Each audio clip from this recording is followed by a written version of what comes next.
I'm the way and the truth and the life. No one comes to the Father if not through me. Good morning. Welcome to a short biblical reflection on the Gospel reading from the Gospel according to John, chapter 14, verses 1 up to 12. It is the Gospel reading for the fifth Sunday of Easter year A. This Gospel reading is a part of a speech of Jesus during the Last Supper. In this fragment, he focuses on his identity with God the Father, and it is framed by two strong references to faith belief in verse 1. Believe in God, believe also in me.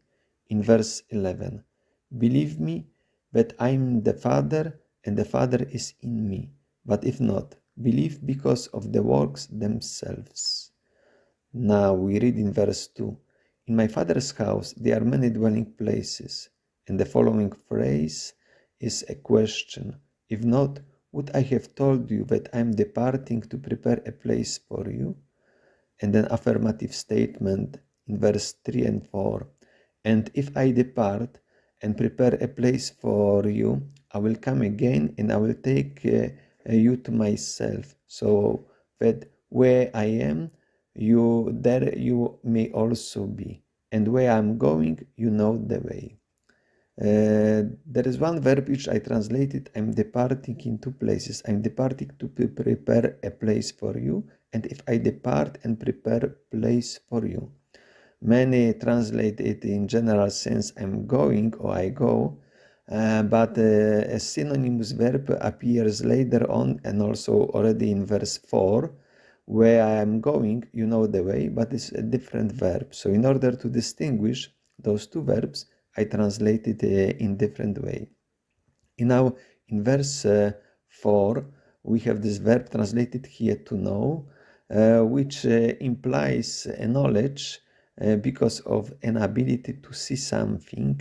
And the same verb appears later on in verse 5 when Thomas says to Jesus, Lord, we do not know where you are going.